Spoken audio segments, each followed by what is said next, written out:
اعوذ باللہ من الشیطان الرجیم بسم اللہ الرحمن الرحیم۔ سورہ فجر کی آخری چند آیتیں پڑھ رہا ہوں۔ فَأَمَّا الْإِنسَانُ إِذَا مَا ابْتَلَاهُ رَبُّهُ فَأَكْرَمَهُ وَنَعَّمَهُ فَيَقُولُ رَبِّي أَكْرَمَنِ۔ انسان کا یہ حال ہے کہ جب اسے اس کا رب آزماتا ہے اور عزت و نعمت دیتا ہے تو وہ کہنے لگتا ہے کہ میرے رب نے مجھے عزت دار بنایا۔ وَأَمَّا إِذَا مَا ابْتَلَاهُ فَقَدَرَ عَلَيْهِ رِزْقَهُ فَيَقُولُ رَبِّي أَهَانَنِ۔ اور جب وہ اس کو آزماتا ہے، اس کی روزی تنگ کر دیتا ہے تو وہ کہنے لگتا ہے میرے رب نے میری اہانت کی اور ذلیل کیا۔ کلا بل لا تکرمون الیتیم، ایسا ہرگز نہیں، بلکہ بات یہ ہے کہ تم ہی لوگ یتیموں کی عزت نہیں کرتے۔ ولا تحاضون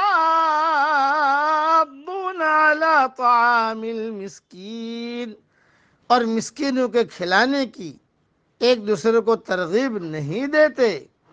وَتَأْكُلُونَ التُّرَاثَ أَكْلًا لَمًّا، اور مردوں کی میراث سمیٹ سمیٹ کر کھاتے ہو۔ وَتُحِبُّونَ الْمَالَ حُبًّا جَمًّا، اور مال کو جی بھر کر عزیز رکھتے ہو۔ کلا اذا دکت الارض دکا دکا، یقیناً جس وقت زمین کوٹ کوٹ کر برابر کر دی جائے گی۔ وجاء ربک والملک صفا صفا، اور تیرا رب خود آ جائے گا اور فرشتے صفے باندھ کر آ جائیں گے۔ وجیء یومئذ بجہنم، اور جس دن جہنم بھی لائی جائے گی۔ یوم یتذکر الانسان وانى له الذکریٰ، اس دن انسان کو سمجھ آئے گی مگر آج اس کے سمجھنے کا فائدہ کہاں۔ یقول یا لیتنی قدمت لحیاتی، وہ کہے گا کہ کاش میں نے اپنی زندگی کے لیے کچھ پیشگی سامان کیا ہوتا۔ فَيَوْمَئِذٍ لَا يُعَذِّبُ عَذَابَهُ أَحَدٌ، پس آج اللہ کے عذاب جیسا عذاب کسی کا نہ ہوگا۔ وَلَا يُوثِقُ وَثَاقَهُ أَحَدٌ، نہ اس کی قید و بند جیسی کسی کی قید و بند ہوگی۔ یا ایتھا النفس المطمئنہ، اے اطمینان والی روح، ارجعی الی ربک راضیۃ مرضیہ، تو اپنے رب کی طرف لوٹ چل اس طرح کہ تو اس سے راضی، وہ تجھ سے خوش۔ فادخلی فی عبادی، پس میرے خاص بندوں میں داخل ہو جا۔ وادخلی جنتی، اور میری جنت میں چلی جا۔ مختصر سے تشریح سن لیجئے، تفسیر انشاءاللہ ریاض التفسیر میں اپنے وقت پر آئے گی۔ کہا جاتا ہے کہ جب فرشتے قیامت والے دن آسمان سے نیچے اتریں گے تو ہر آسمان کے فرشتوں کی الگ الگ صف ہوگی۔ اس طرح 7 صفیں ہوں گی جو زمین کو گھیر لیں گی۔ 70,000 لگاموں کے ساتھ جہنم جکڑی ہوئی ہوگی اور ہر لگام کے ساتھ 70,000 فرشتے ہوں گے جو اسے کھینچ رہے ہوں گے۔ صحیح مسلم میں یہ حدیث موجود ہے۔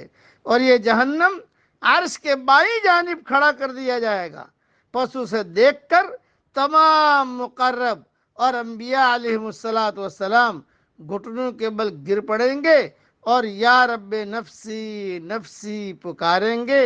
فتح القدیر میں یہ مضمون موجود ہے۔ اس لیے یاد رکھنا وہ دن آنے والا ہے، اللہ کے سامنے کھڑا ہونا ہے، اور اسی آیت میں اللہ نے یتیم کا تذکرہ کیا ہے، یعنی وہ یتیموں کے ساتھ حسن سلوک نہیں کرتے جس کے وہ مستحق ہیں۔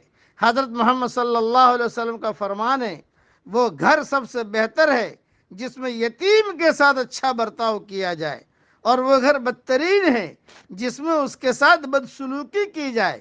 پھر اپنی انگلی کے ساتھ اشارہ کر کے فرمایا، میں اور یتیم کی کفالت کرنے والا جنت میں اس طرح ساتھ ساتھ ہوں گے جیسے یہ دو انگلیاں ساتھ ملی ہوئی ہیں۔ ابو داؤد میں یہ حدیث موجود ہے۔ اب نفس المطمئنہ جو جملہ کہا، نفس مطمئن کا مقام اس شخص کو ملتا ہے جو کائنات میں خدا کی نشانیوں پر غور کرے، جو تاریخ کے واقعات سے عبرت و نصیحت کی غذا لے سکے، جو اس بات کا ثبوت دے کہ جب اس کی ذات میں اور حق میں ٹکراؤ ہوگا تو وہ اپنے ذات کو نظر انداز کر دے گا اور حق کو قبول کر لے گا، جو ایک بار حق کو مان لینے کے بعد پھر اس کو کبھی نہ چھوڑے، خواہ اس کی خاطر اسے اپنے آپ کو کچلنا پڑے اور خواہ اس کے نتیجے میں اس کی زندگی ویران ہو جائے۔ اللہ تعالیٰ اسے نفس مطمئنہ دیتے ہیں۔ اللہ ہم سب کو نفس مطمئنہ عطا فرمائے، آمین، اور اپنی بڑی بڑی جنتوں میں اللہ ہم سب کو داخل فرمائے، آمین۔ وآخر دعوانا ان الحمدللہ رب العالمین۔